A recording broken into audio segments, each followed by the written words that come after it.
100కి 90% నువ్వు హ్యాపీగా ఉండాలి అంటే, ఈ అండర్‌స్టాండింగ్స్‌ని పూర్తిగా నీ బ్రెయిన్‌లోంచి తొలగించేయి.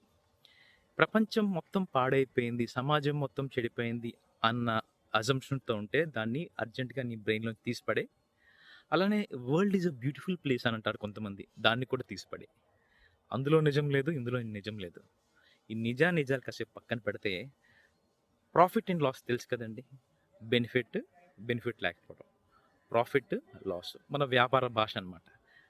సమాజంలో నిజాయితీగా ఉండేవాళ్ళు చాలా చాలా తక్కువ మంది ఉన్నారండి. ఏ వస్తువుకైనా డిమాండ్ ఎప్పుడుంటుంది అంటే దానికి కొరత ఉన్నప్పుడనమాట. అంటే ఏదైతే సమాజంలో తక్కువ ఉంటుందో దానికి ఎక్కువ డిమాండ్ ఉంటుంది. నిజాయితీ సమాజంలో చాలా తక్కువ మంది, చాలా అరుదుగా దొరికే ఒక విర్చ్యూ అనమాట. సో, మీకు డిమాండ్ ఉండాలి అంటే మాత్రం మీరు వేరే మార్గం లేదు.